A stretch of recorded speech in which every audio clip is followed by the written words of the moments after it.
સમાચાર અમદાવાદથી પ્રાપ્ત થઈ રહ્યા છે। બાંકડાઓને લઈને વિસંગતતા બાદ રિયાલિટી ચેક। એઆઈએમઆઈએમના કાઉન્સિલર મોહમ્મદ રફીક શેખ સાથે વાતચીત। બાંકડાઓ અંગે ઓક્ટોબરમાં ફરિયાદ કરી હતી તેવું કહેવું છે મોહમ્મદ રફીક શેખનું।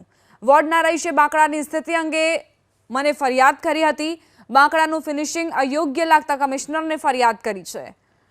તો એઆઈએમઆઈએમના કાઉન્સિલર મોહમ્મદ રફીક શેખે કહ્યું કે બાંકડાનું ફિનિશિંગ અયોગ્ય લાગતા કમિશનરને ફરિયાદ કરી છે। ફરિયાદ બાદ બાંકડા તુરંત હટાવી લેવાયા। હાલ જે બાંકડા મુકાયા તેમાં પણ ફિનિશિંગ અયોગ્ય હોવાની ફરિયાદ કરી છે તેમણે। બાંકડાઓ અંગે વિસંગતતા બાદ રિયાલિટી ચેક અને તેને લઈને જ રફીક શેખે આ પ્રકારની રજૂઆત કરી।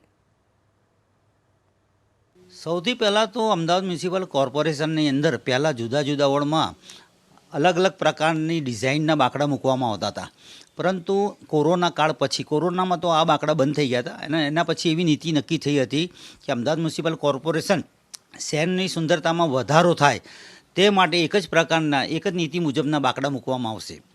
જેમાં અમને બોર્ડની અંદર એવું કહેવામાં આવ્યું હતું કે હિતેશ બારોટ સાહેબના બાંકડા નીચે ગ્લોસી પ્રકારના છે એ પ્રકારના મૂકવામાં આવશે।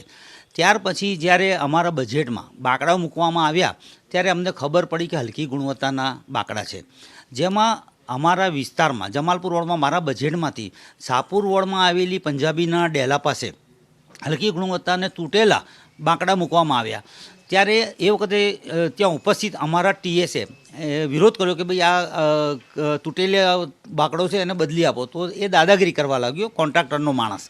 ત્યાર પછી એ ફિટ કરીને જતો રહ્યો। સ્થાનિકે મને ફોટા મોકલ્યા કે આ તૂટેલા પ્રકારના બાંકડા છે, એટલે પંજાબીનો ડેલો જે શાહપુરમાં આવેલો છે અમારા જમાલપુર વોર્ડમાં આવેલો છે। એ ફોટા બાબતે મેં જ્યારે જોયું ત્યારે મેં એ બાબતે વોર્ડ સમિતિમાં મેં રજૂઆત કરી। ત્યાર પછી મેં 10/10/2023ના રોજ મ્યુનિસિપલ કમિશનરને પત્ર પાઠવ્યો છે, બરાબર। એ પછી પણ આ પગલાં લેવામાં ના આવ્યા તો બોર્ડમાં મેં રજૂઆત કરી અને મેં બોર્ડમાં બતાવ્યું કે ભાઈ આ હલકી ગુણવત્તાના બાંકડા છે અને આ જે કોન્ટ્રાક્ટર છે એ દાદાગીરી કરતો હતો। બીજું કે કિંમતો બી આ વધારે બતાવતો હતો, જેમ કે દાખલા તરીકે એક બાંકડાની કિંમત અમે જ્યારે વોર્ડ સમિતિ હતી ત્યારે ફાઇલો મંગાવી અને ફાઇલો મંગાવ્યા પછી અમે જોયું કે એ બાંકડાની કિંમત ઓરિજિનલ 3650 પ્લસ જીએસટી છે અને એ અમને એવું કહે કે 4650 રૂપિયા છે, જેથી વધુ કિંમત બતાવીને ઓછા બાંકડા ઉતારવાનું એક કૌભાંડ અમને લાગ્યું। ત્યારે અમે આ બાબતનું ધ્યાન મ્યુનિસિપલ કમિશનરના બોર્ડમાં દોર્યું હતું। અમદાવાદ શહેરમાં બનાવવામાં આવેલા બાંકડા અંગે અમદાવાદના જમાલપુર વોર્ડના કાઉન્સિલર એઆઈએમઆઈએમના રફીક શેખ તરફથી ફરિયાદ કરવામાં આવી હતી। વર્ષ 2023ના 10મા મહિનામાં રફીક શેખે ફરિયાદ કરી હતી કે જે નવા બાંકડા આપવામાં આવનાર છે તેની ગુણવત્તા યોગ્ય નથી, જેના કારણે થઈને અમદાવાદ મહાનગરપાલિકાએ હાલ તે બાંકડા તો બદલી નાખ્યા છે, પણ તેની સાથે અનેક વિસંગતતાઓ બાંકડાના ભાવને લઈને પણ ઊભી થવા પામી છે।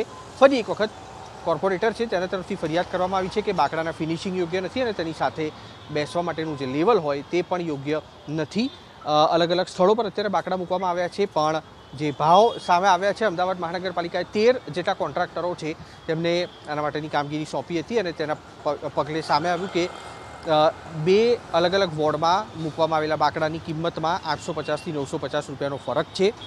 સમગ્ર મામલે સ્ટેન્ડિંગ કમિટી ચેરમેન તરફથી વિજિલન્સ તપાસના આદેશ આપવામાં આવ્યા છે અને તેની સાથે જમાલપુર અને શાહપુર વોર્ડમાં જે કોન્ટ્રાક્ટરે બાંકડા બનાવ્યા હતા તેને આગળ જ્યાં સુધી રિપોર્ટ ન આવે ત્યાં સુધી કામગીરી ન સોંપવા પણ આદેશ કરાયા છે।